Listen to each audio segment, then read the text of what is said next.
¿Van a ser salvos todos los seres humanos? ¿O Dios va a salvar a todas las personas que han vivido en este planeta a través de toda la historia, incluyendo a Satanás y a sus ángeles? En este video quiero compartir contigo 3 grupos de textos bíblicos que espero con la ayuda de Dios sean suficientes para dar una respuesta clara y definitiva a esta interrogante. Y al final tengo un bono muy especial, así que mira todo el video.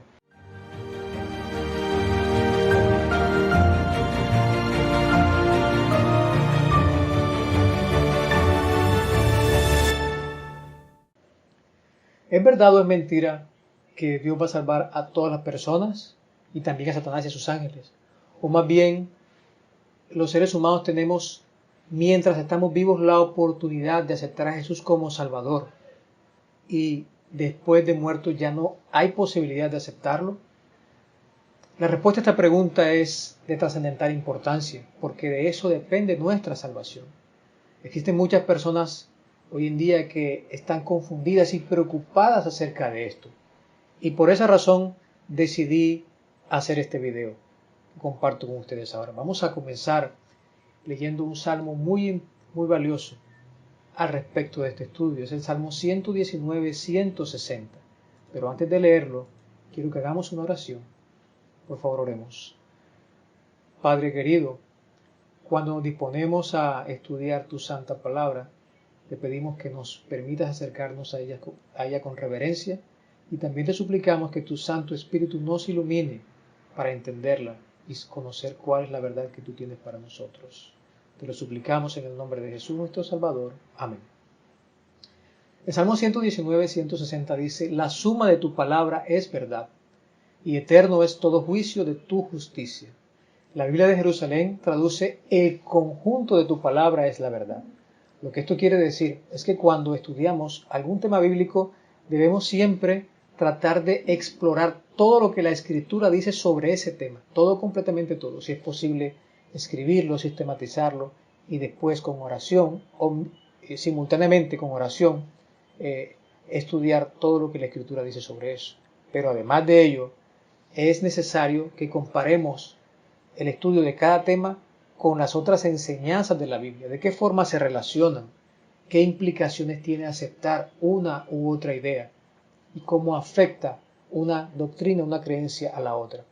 Así que con esta perspectiva en mente iniciaremos nuestro estudio. La primera parte tiene que ver con la segunda venida de Jesús y su relación con el universalismo.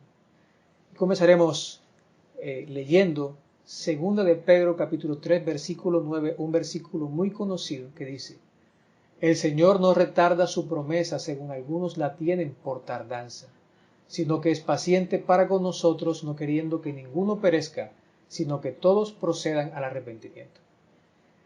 Lo primero que tenemos que hacer es tener claro que este versículo está hablando de la segunda venida de Jesús, y para ello vamos a leer también el versículo 4. Miren cómo dice: y diciendo, ¿dónde está la promesa de su advenimiento? Porque desde el día en que los padres durmieron, todas las cosas permanecen así como desde el principio de la creación. Así que cuando dice el Señor no retarda su promesa, se está refiriendo a la promesa de su advenimiento, ¿verdad? ¿Está claro eso? Ok, con esto en mente, ahora miremos qué tiene que enseñarnos este versículo de la segunda venida de Jesús con relación a la creencia de que todos serán salvos. Y lo haremos a través de una pregunta. Preguntémosle al texto: ¿por qué Jesús no ha venido todavía? ¿Por qué Jesús no ha venido todavía según este versículo? Voy a tratar de simplemente exponer lo que el texto dice y no hacer ningún tipo de interpretación. Según este versículo, hay 2 razones por las que Jesús no ha venido todavía. La primera es porque Él no quiere que ninguno perezca, dice el mismo texto. Y la segunda razón es porque Él quiere que todos procedan al arrepentimiento. Así que la razón por la que Jesús no ha venido es porque Él no quiere que ninguna persona perezca y porque quiere que todos procedan al arrepentimiento. Él está esperando para que todos tengan la oportunidad de arrepentirse y de esa forma, en lo posible, no perezcan. Por lo tanto, lo que este versículo quiere decir es que la oportunidad de salvación la oportunidad de arrepentimiento y salvación es antes de la segunda venida de Jesús. ¿Me van siguiendo? Lean con atención lo que estoy diciendo acá. El versículo más bien. El Señor no retarda su promesa, sino que está esperando, es paciente, porque no quiere que ninguno perezca, Él quiere que todos procedan al arrepentimiento. Por lo tanto, como lo dije con toda claridad, este versículo nos está diciendo que la oportunidad de arrepentimiento y de salvación es antes de que Jesús regrese. Este solo versículo, mis queridos amigos, debería ser suficiente para poner un alto, escúchenme lo voy a decir, un alto a cualquier creencia, a cualquier idea de que las personas tienen oportunidad de arrepentirse y de salvarse después de que Jesús regrese. ¿Está claro eso o no?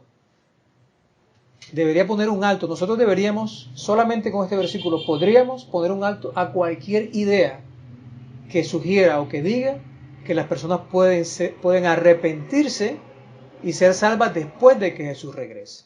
Okay. Este es el primer grupo de versículos.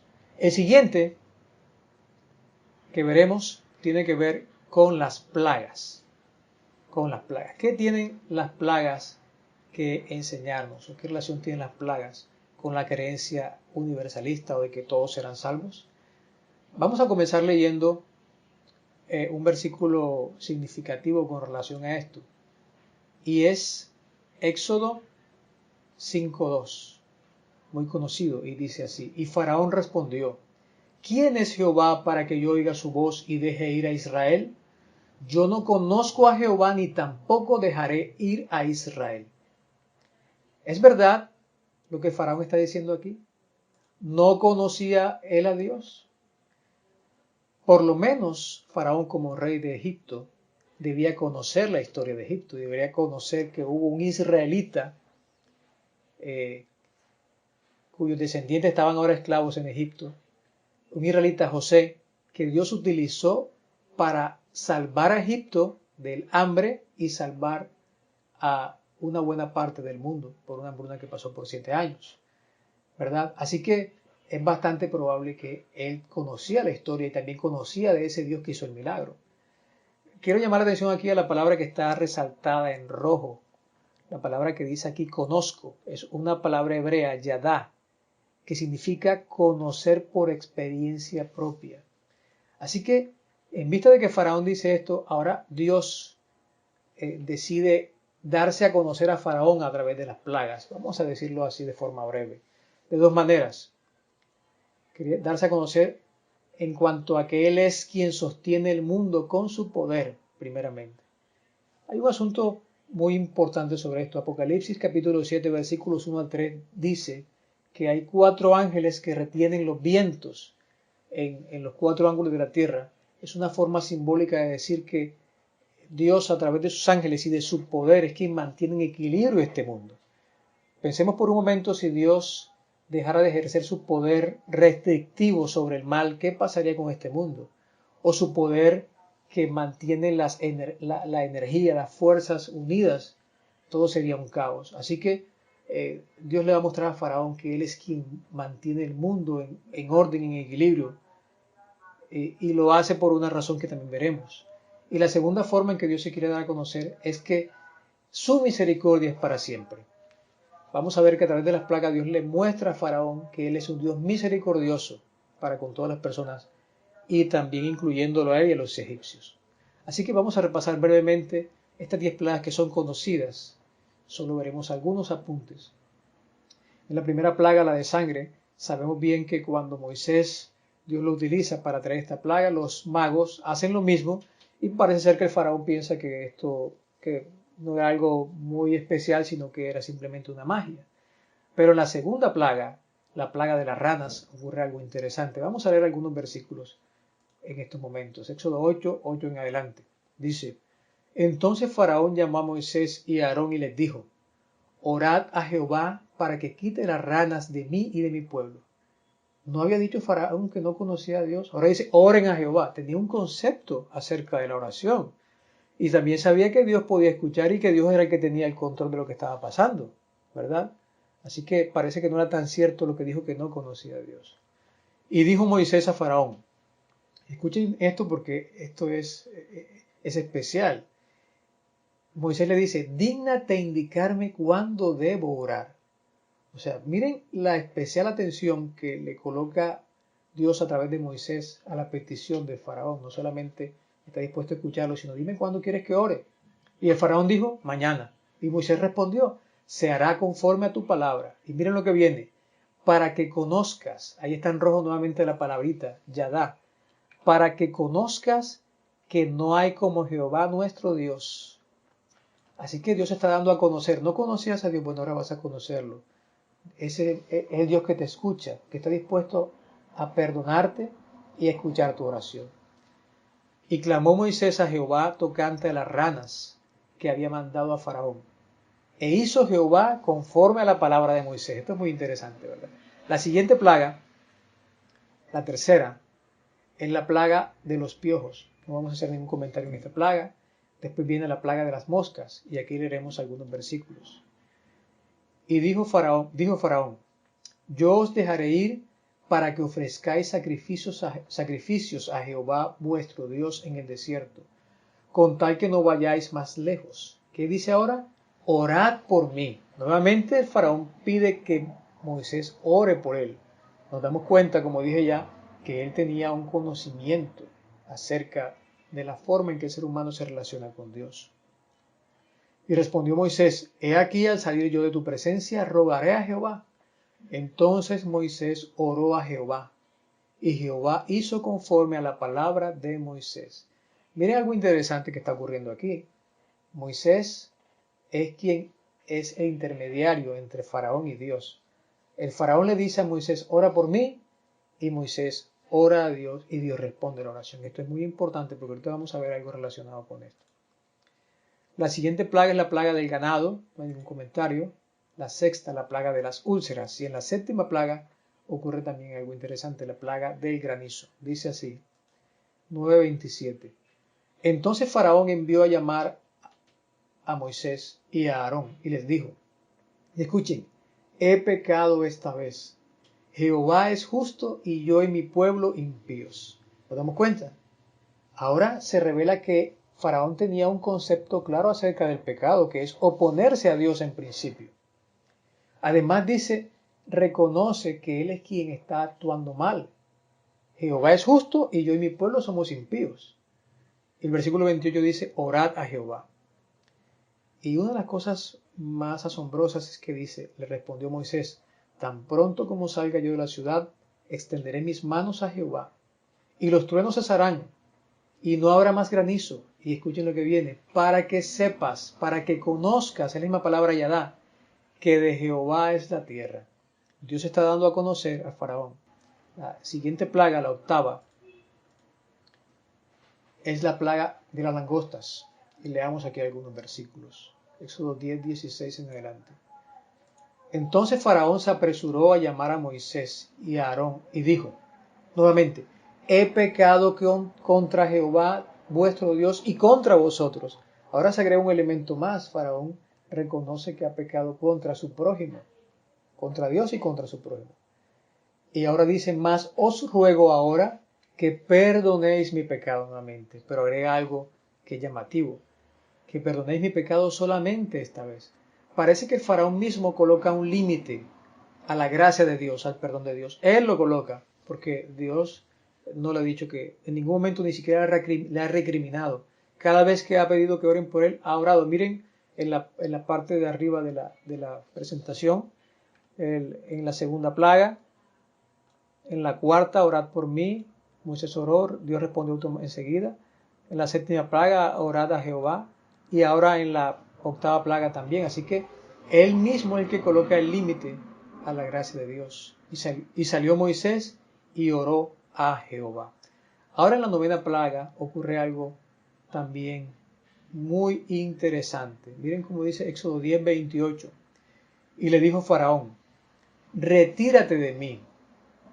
Guárdate que no veas más mi rostro, porque en cualquier día que vieres mi rostro, morirás. Este versículo es muy significativo porque revela que es Faraón quien decide decirle a Moisés que se retire. ¿Pero por qué esto es importante? Porque como ya lo dijimos, Moisés está actuando aquí como el mediador entre Faraón y Dios. Y Moisés le dice ahora a su mediador, retírate, no te quiero ver.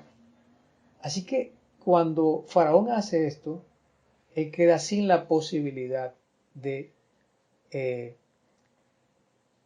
ser alcanzado, vamos a decirlo así, por la gracia de Dios. Porque no es que Dios no estaba accesible para él, estaba accesible pero a través de un mediador. Moisés aquí representa o es un símbolo, una figura de Jesús, quien es el único mediador entre Dios y los hombres, ¿verdad? Así que esta escena es muy significativa y encuentra aquí una relación también con las plagas finales del Apocalipsis. Pero vamos a hacer algunas reflexiones en estos momentos respecto a lo que hemos visto hasta ahora. Lo primero es una pregunta. ¿Qué piensan ustedes? ¿Qué hubiese pasado si Faraón hubiese pedido perdón nuevamente de Dios en esta novena plaga? ¿Qué hubiese pasado? ¿Ustedes qué creen? ¿Dios lo hubiese perdonado o no lo hubiese perdonado? Por lo que hemos visto hasta ahora, por supuesto que Dios lo hubiese perdonado. Y no solamente una vez más, todas las veces que Faraón le hubiese pedido perdón. ¿Por qué? Porque la misericordia de Dios es para siempre. No es por causa de Dios que se detiene su gracia. Ya vemos en esta historia que es por otra razón. La siguiente reflexión es, en la 10ª plaga, Faraón rechaza la sangre sustitutiva del Cordero de Dios, el único que podía salvarlo. Si ustedes recuerdan, la 10ª plaga es la muerte de los primogénitos. Pero Dios había provisto una salida a esa plaga, y era la sangre. ¿Recuerdan? Solo debía pintarse el dintel de la puerta de la casa con la sangre de un cordero que representaba al Cordero de Dios, o sea, Jesús. Así que el faraón también podía hacer uso de esa provisión que Dios hizo. Podía incluso entrar en la casa de uno de los israelitas y estar seguro con su familia, pero él rechazó esa sangre sustitutiva. Lo siguiente es que ahora Faraón conocía a Dios, su poder para protegerlo y su misericordia ilimitada para perdonarlo y salvarlo, pero también rechazó su gracia y de esta forma se transformó a la semejanza del adversario. Realmente el faraón se convirtió en un adversario de Dios. ¿Y cómo lo sabemos? Pues cuando se le pasó el trastorno por la muerte de su hijo primogénito y el dolor y todo aquello, él se organizó un ejército para ir a perseguir y guerrear contra el pueblo de Dios y por supuesto contra su intercesor, en este caso simbolizado por Moisés. Así que se convirtió en un adversario de Dios. Y tengo otra pregunta más aquí. ¿Faraón podía cambiar si se le diera 1 o 1000 oportunidades más? ¿Ustedes qué piensan? Si las plagas hubiesen seguido, hubiese llegado un momento en que Faraón ya iba a cambiar, iba a reconocer la misericordia de Dios, su gracia y su perdón. Justamente lo que las plagas nos quieren mostrar es esto, que por mucho que de ahora en adelante siguieran las oportunidades, por muchas plagas que vinieran después, 1 más, o 10, o 1000 años, Faraón ya había tomado su decisión, había sellado su destino como un adversario de Dios.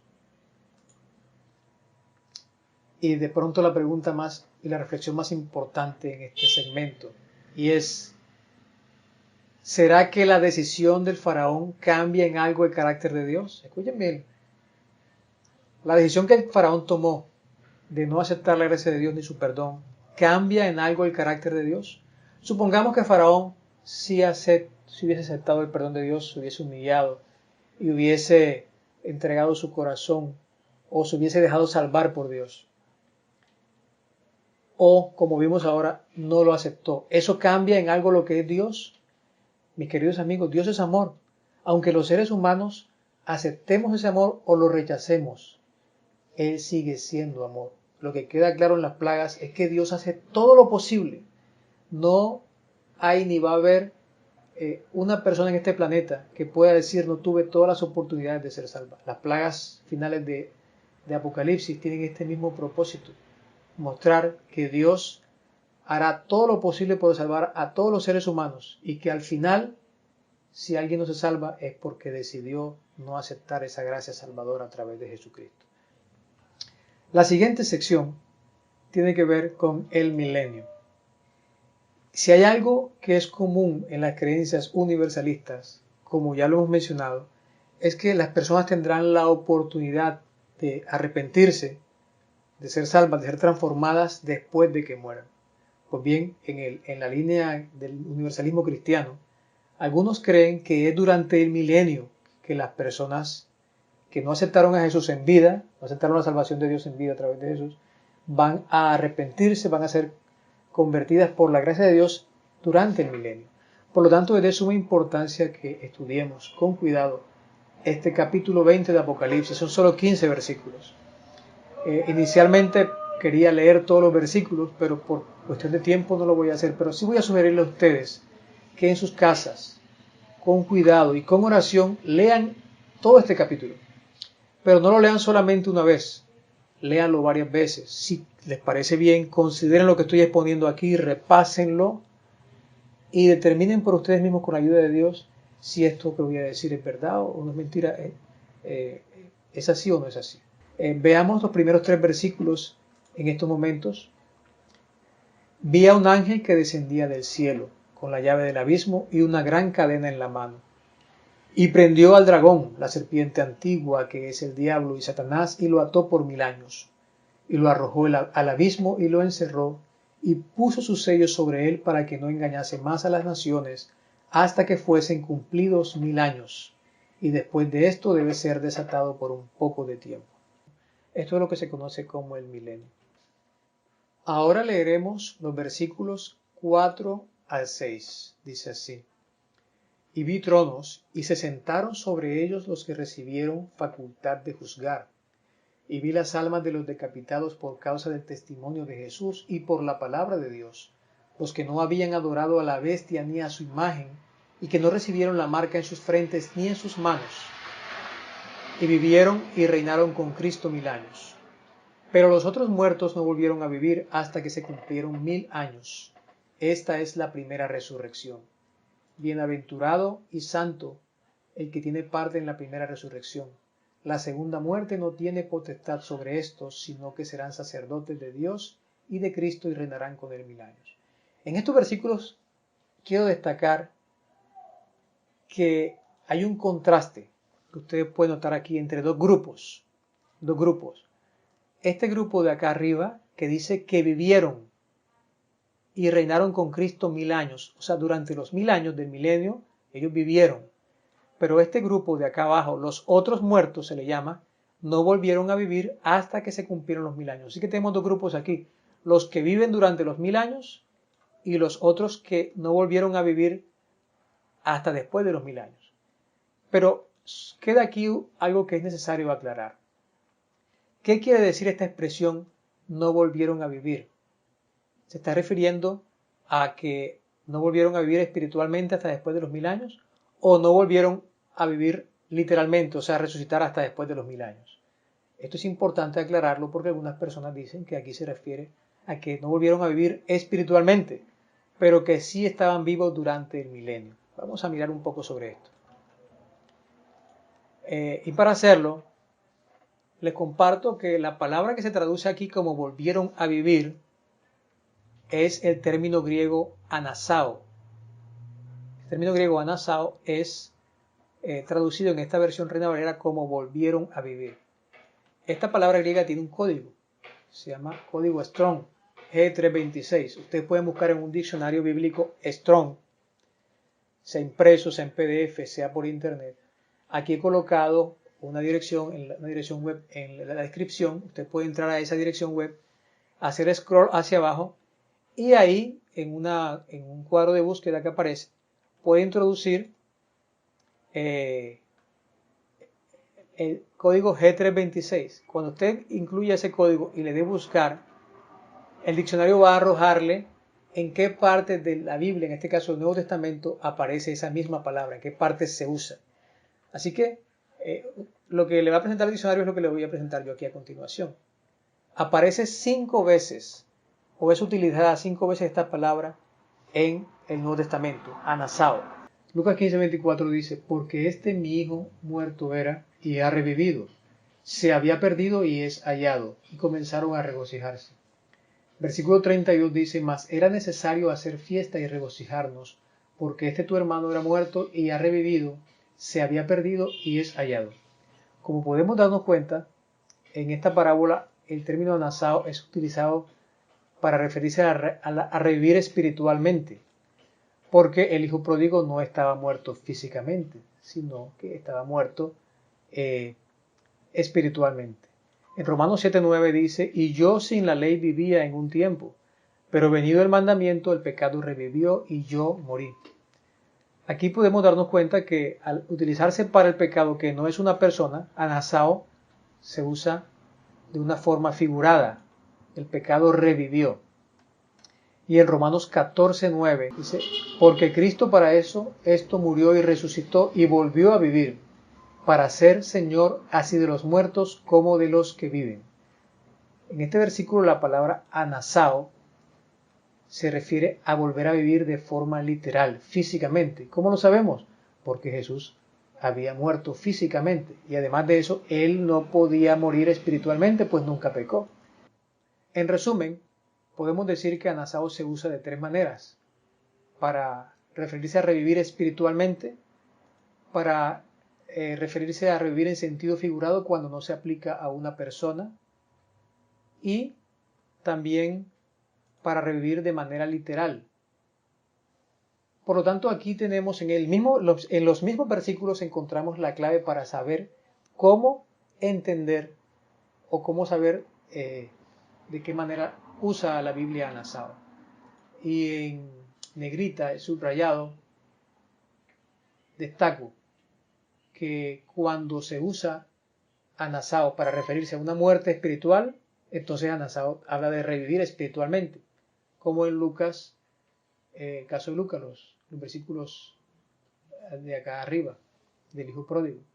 Cuando se utiliza de forma figurada, es para referirse a algo que no es una persona, ¿sí? Como en este caso el pecado. Y cuando se utiliza para referirse a alguien que murió físicamente, como en el caso de Jesús, entonces anasao significa volver a vivir físicamente o literalmente también.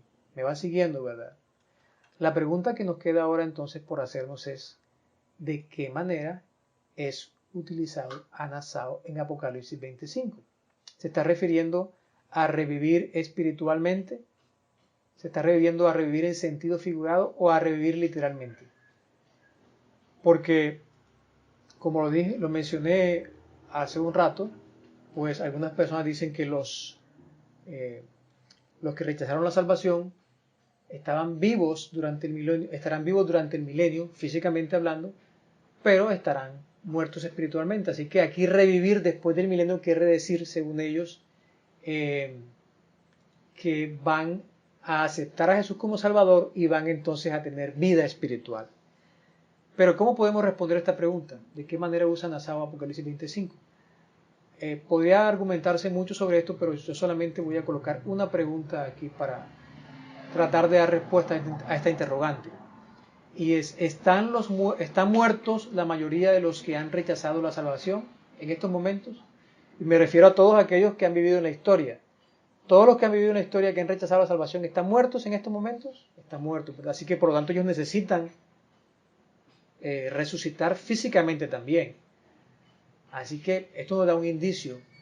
Pero vamos a analizar un poquito más. Supongamos que cuando Jesús venga, dicen algunos, no solo van a resucitar los salvos, sino también aquellos que rechazaron a Jesús. Supongamos que resucitan también aquellos que rechazaron a Jesús, ¿verdad? Quiero invitarles a considerar 1 Tesalonicenses 4:16 que dice, y he resumido el texto por espacio y por tiempo, luego nosotros, los que vivimos, los que hayamos quedado, seremos arrebatados juntamente con ellos en las nubes para recibir al Señor en el aire. Cuando Jesús venga, según este versículo, los salvos todos van a ser levantados de la tierra. Ahora, si los que rechazaron a Jesús también resucitan cuando Jesús venga, quedarían en la tierra, ¿verdad? Según esto. Pero ¿qué pasaría con ellos después? Esta respuesta nos la puede aclarar 2 de Pedro capítulo 3, versículos 10 al 12. Es el pasaje que leímos ya sobre la venida de Jesús. Y lo interesante es que hay un lenguaje muy enfático ahí acerca de lo que ocurrirá cuando Jesús venga. Y nuevamente resumido, las ideas principales: los elementos ardiendo serán deshechos, y la tierra y las obras que en ellas hay serán quemadas. Estas cosas han de ser deshechas. Los cielos encendiéndose serán deshechos, y los elementos siendo quemados se fundirán. Lo que esto quiere decir es que en el caso de que las personas que rechazaron a Jesús resuciten cuando Jesús venga en las nubes, lo que parece es que no van a quedar vivos, si fuera así. ¿Por qué? Porque todo lo material en esta tierra va a ser derretido, deshecho. Por lo tanto, lo que parece aquí indicar que Anasao en Apocalipsis 25, revivir, está hablando de una resurrección física, literal, porque las personas a las que se refiere murieron o estaban muertas físicamente o también literalmente, ¿verdad? Ahora continuemos, como dijimos, con el Salmo 119, 160, pues la Biblia es una unidad y vamos a ver qué otras cosas nos tiene que decir al respecto. Retomando Apocalipsis 20, ahora 5 y 6, vamos a hacer algunas conclusiones y algunas observaciones. La primera, con relación a Apocalipsis 25, podemos darnos cuenta que el texto dice que los otros muertos no participan de la primera resurrección. Es obvio, ¿verdad? Lo vimos cuando comparamos los dos grupos. Un grupo, primera resurrección, este otro grupo después de los 1000 años. Lo siguiente, esta es la primera resurrección. Bienaventurado y santo el que tiene parte en la primera resurrección. Nos podemos preguntar aquí, esto es hablando de los que participan en la primera resurrección. La pregunta es, ¿los otros muertos son bienaventurados y santos? Por lo menos el texto bíblico no dice que son bienaventurados y santos. Por lo tanto, parece ser que esa resurrección después de 1000 años no es bienaventurada. Lo siguiente es, la segunda muerte parece ser algo negativo. ¿Cómo lo sabemos? Porque dice el versículo 6, bienaventurado y santo el que tiene parte en la primera resurrección. La segunda muerte no tiene potestad sobre estos, sino que serán sacerdotes de Dios y de Cristo y reinarán con él 1000 años. Así que vemos que los santos son bienaventurados, además porque la segunda muerte no tiene potestad sobre ellos. Por lo tanto, la segunda muerte parece ser algo negativo, ¿verdad? Ahora vamos a considerar los versículos 7 hasta el 9. No lo vamos a leer acá, sino que voy a hacer algunos comentarios respecto a ellos. Los traslado a esta vista. Y lo primero que voy a comentar es que después de los 1000 años ocurren dos cosas. Según el versículo 7, Satanás es suelto de su prisión, como lo vemos acá. Pero el versículo 5 ya nos había dicho que los otros muertos vuelven a vivir después de los 1000 años. Sea lo que signifique, o lo que aceptemos que signifique volver a vivir, esto ocurre después de los 1000 años. El versículo 8 sigue diciendo que Satanás saldrá a engañar a las naciones, y surge una pregunta en este punto. ¿A quiénes engaña Satanás? ¿A quiénes engaña? El versículo no lo dice, el texto no lo dice. Pero recordemos que solo hay dos grupos. Según vimos en los versículos 4 y 5 hay dos grupos. Los que resucitan cuando Jesús viene y los que reviven después de los 1000 años. Las siguientes preguntas, o las preguntas que vienen, son las siguientes. El versículo sigue diciendo, a fin de reunirlos para la batalla. ¿A qué tipo de batalla se refiere este versículo? ¿Qué tipo de batalla es? ¿Será una batalla de carácter positivo? La siguiente pregunta, ¿qué carácter tiene Satanás después del milenio?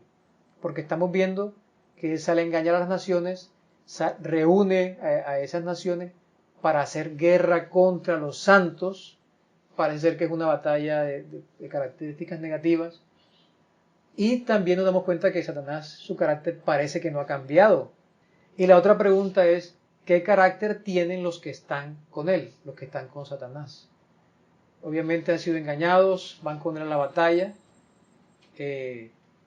así que es una pregunta válida, ¿verdad? Otra pregunta que surge de este texto es, con relación a la última parte del versículo, y de Dios descendió fuego del cielo y los consumió. Entonces la pregunta es, ¿este fuego es purificador o destructor? Vamos a ver ahora los versículos 10 al 15, no los voy a leer tampoco, solo voy a hacer unos comentarios. Ustedes pueden compararlos con su Biblia. Así que el versículo 10 y el versículo 14 dicen lo siguiente: y el diablo que los engañaba fue lanzado en el lago de fuego y azufre, donde estaba la bestia y el falso profeta, y serán atormentados día y noche por los siglos de los siglos. La muerte y el Hades fueron lanzados al lago de fuego. Esto que aparece aquí es bastante interesante. Miren lo siguiente. Dice que fueron lanzados al lago de fuego 5 entidades: el diablo, la bestia, el falso profeta, la muerte y el Hades. Lo interesante es que de esas 5 entidades, miren lo siguiente. El diablo es una entidad literal, es un ser literal. Pero la bestia, el falso profeta, la muerte y el Hades son entidades simbólicas. La mayoría de nosotros tenemos una idea de lo que significan estos símbolos, ¿verdad? ¿Por qué la Biblia hace esto? ¿Por qué está combinando y diciendo que en el lago de fuego es lanzado Satanás, que es un ser literal, con 4 entes que son simbólicos? Nos puede ayudar a responder esta pregunta la siguiente pregunta. Respecto a estas 4 entidades simbólicas, la bestia, el falso profeta, la muerte y el Hades, ¿ustedes creen que ellos van a seguir existiendo en la tierra nueva? ¿Qué creen? La bestia, el falso profeta, la muerte y el Hades, ¿van a seguir existiendo en la tierra nueva? Tenemos que pensar bien en esta respuesta. ¿Acaso la bestia, que es un símbolo de un poder opositor de Dios, no es una persona, no es un ser personal, va a existir, se va a transformar, se va a convertir? ¿Puede convertirse la bestia, que es un símbolo? ¿El falso profeta puede convertirse? ¿Va a haber un profeta, se va a convertir en un profeta verdadero en la tierra nueva? ¿Me van siguiendo la idea? La muerte, que es un ser, que no es un ser personal, que es un estado, vamos a decirlo así, o una consecuencia, puede aceptar la gracia de Dios y convertirse en algo bueno. ¿Existirá una muerte buena en la tierra nueva? ¿O el Hades, que es el lugar de los muertos? La respuesta obvia parece ser que no. Parece ser que esas entidades no van a existir. Ahora, la otra pregunta, para seguir esta misma línea, sería: ¿entonces el diablo va a seguir existiendo en la tierra nueva? Aquí lo que parece indicar la Biblia es que así como no van a existir en la tierra nueva estas 4 entidades simbólicas, tampoco el diablo va a seguir existiendo. ¿Saben? Esto es algo muy impresionante. Parece que Dios está haciendo todo el esfuerzo por indicarnos que Satanás no va a seguir existiendo en la tierra nueva. Y no estoy refiriéndome a Satanás malo.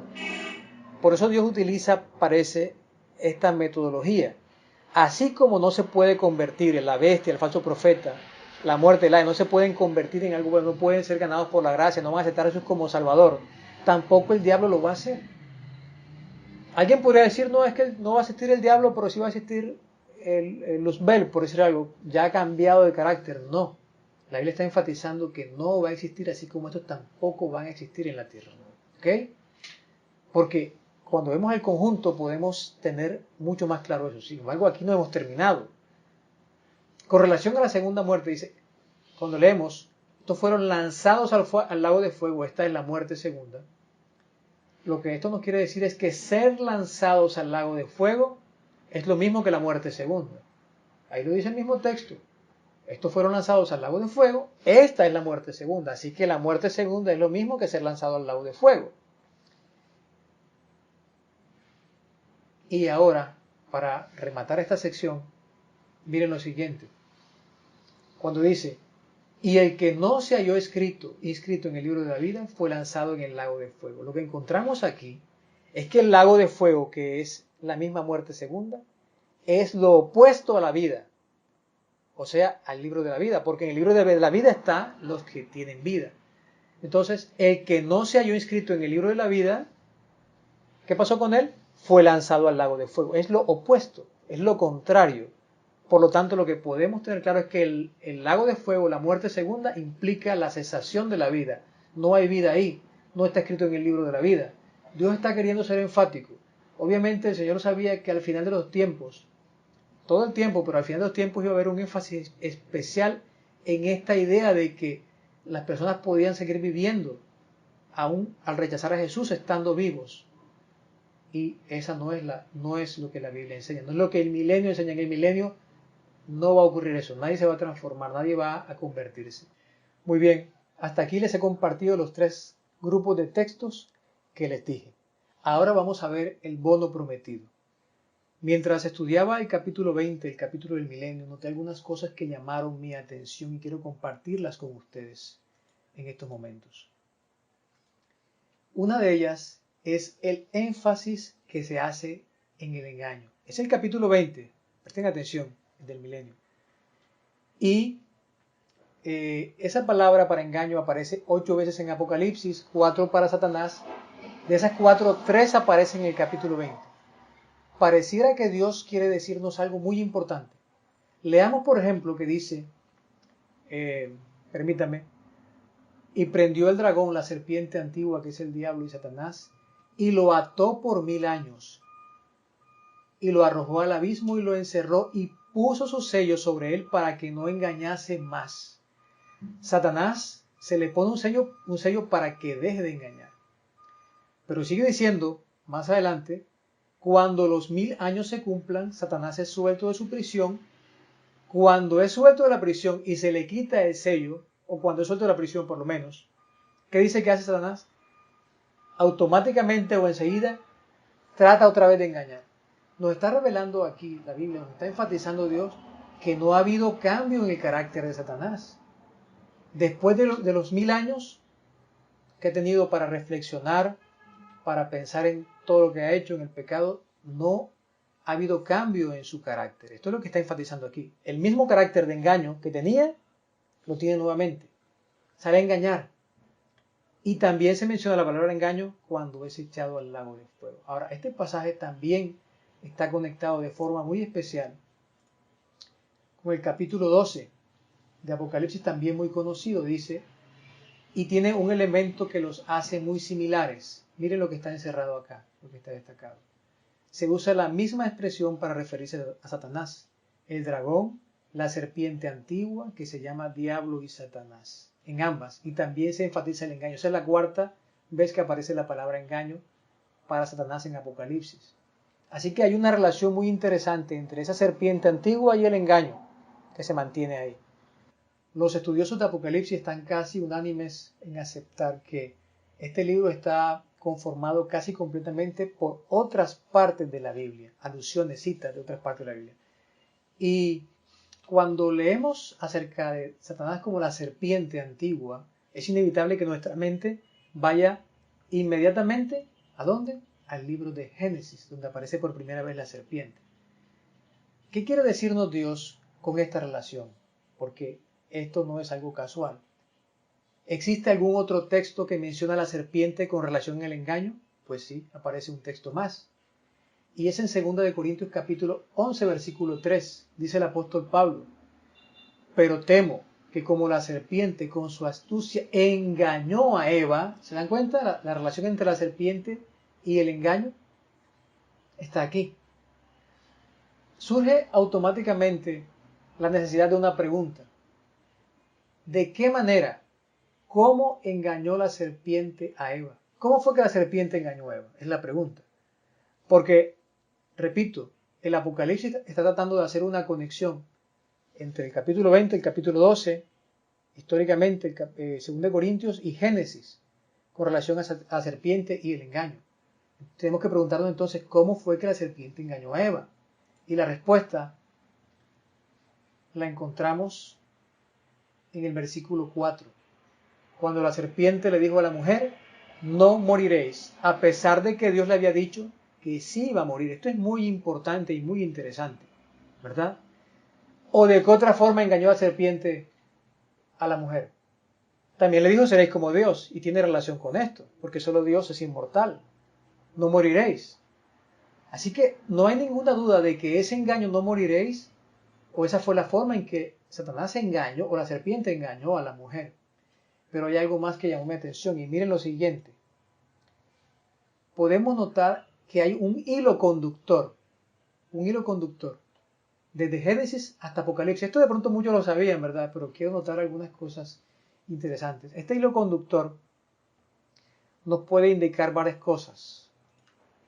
Una cosa que nos va a indicar es que, por supuesto, el arte de engaño o la obra de engaño de Satanás se mantiene durante toda la historia, del Génesis al Apocalipsis, es un hecho innegable.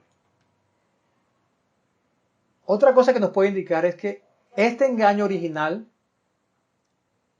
aparte de todos los engaños que Satanás puede tener e inventar, este engaño particular de que no morirán, se iba a mantener y que iba a ser muy enfatizado en esta época, Apocalipsis 12, y que también tenía una repercusión al final, con las personas que se dejen engañar antes, mientras están vivas, también serán engañadas después del milenio. Pero hay algo más interesante aquí, y es lo siguiente. Esta parte gráfica nos ayuda a entenderlo, por lo menos como yo lo veo. Este engaño que comenzó aquí en Génesis transita a través de la historia por este hilo conductor, pero en el capítulo 20 de Apocalipsis, miren que hay una especie de descenso gráficamente hablando. Esta misma expresión, este mismo engaño, al final va a ser rebatido, va a ser confirmado como mentira cuando Satanás se ha echado en el lago de fuego y azufre, que es la muerte segunda. Y como su nombre no está escrito en el libro de la vida, es lo opuesto a la vida, entonces él dejará de existir. Entonces este gran engaño, esta gran mentira que se dice aquí, es en el capítulo 20 confirmado que es destruida esa mentira también junto con su autor. ¿Lo pueden ver ustedes? Es algo impresionante, algo maravilloso. Dios está haciendo todo lo posible por decirnos, esto es un engaño, esto no va a prevalecer, esto, así como su autor, va a dejar de existir. Lo triste y lo más delicado y lo más importante es que todas aquellas personas que se dejen engañar de Satanás ahora, creyendo que van a tener la oportunidad de ser salvas en algún momento posterior a su muerte, cosa que la Biblia no apoya en ninguna parte, también serán engañadas al final y tristemente no podrán seguir viviendo. Es posible que alguno de ustedes conozca a alguna persona que se está inclinando hacia la idea del universalismo, de que todos van a ser salvos al final. Parece una doctrina inofensiva, pero no hay mentira inofensiva, mis amigos. No la hay. Es posible que alguno de ustedes haya perdido un ser querido y como no está seguro de si será salvo o no, entonces usted prefiere inclinarse hacia esta postura. Pero quiero decirte algo. Dios es bueno y es justo. Permite que Él se encargue de eso. Pero no es necesario forzar la Biblia para que diga una cosa que no dice. No es necesario rechazar la verdad de la Biblia, porque al hacerlo somos nosotros los que nos ponemos en peligro y también ponemos en peligro a otras personas. Esto no es algo inofensivo, es algo demasiado importante. Tanto así que esa mentira inicial de Satanás fue la que causó la entrada del pecado y de la muerte en este mundo. Quiero terminar con un texto que ustedes deben conocer bastante bien también, por supuesto. Dice Hebreos capítulo 3, versículos 7 y 8. Esta idea, esta expresión aparece 3 veces en la carta a los Hebreos. Esta misma idea que voy a leer aquí. Dice, por lo cual, como dice el Espíritu Santo, si oyereis hoy su voz, no endurezcáis vuestros corazones. Mis queridos amigos, hermanos que me escuchan, en la Biblia se presenta una urgencia para aceptar la gracia de Dios y el Evangelio hoy. En toda la Escritura no hay ni la más mínima intención de que las personas pospongan o que no vean con urgencia la necesidad de entregar sus vidas a Jesús y de ser salvos mientras están vivos. Si al final la urgencia de entregar la vida a Jesús no es verdad, pues no habrá ninguna pérdida. No habría pérdida realmente, porque le estaríamos entregando la vida a Jesús en vida y haríamos todo lo posible, daríamos importancia a ese mensaje. Pero si al final la idea, la doctrina, la creencia de que tendremos la oportunidad de aceptar a Jesús, o las personas tendrán la oportunidad de aceptar a Jesús después de muertos en el milenio o en algún momento posterior, resulta ser mentira, como la Biblia claramente lo dice, muchas personas habrán perdido la única oportunidad de ser salvos. Así que con esto en mente, quiero hacerte una invitación muy sencilla. Si tienes dudas sobre este tema, toma nuevamente los textos bíblicos que hablan sobre eso y dedícate a estudiarlos. Antes de tomar cualquier decisión, si te estás inclinando hacia esa posición universalista, con oración, te invito para que también, si conoces a alguna persona que crees que este video le puede ayudar, pues se lo compartas. Dios te bendiga. Terminemos con una oración. Gracias, Padre amado, por esta oportunidad que nos has dado de estudiar y compartir tu santa y maravillosa palabra. Si algún hijo tuyo que vea este video tiene alguna duda, oh Señor, ¿cómo podemos tenerla? Te pido que tú, Señor, lo guíes a tu verdad, que es lo más importante, para que el sacrificio de Jesús que Él hizo para darnos vida eterna, para que la aceptemos conscientemente, para que, como dice la Escritura, para que todo aquel que en Él crea no se pierda, sino que tenga vida eterna. En el nombre de Jesús nuestro Salvador. Amén.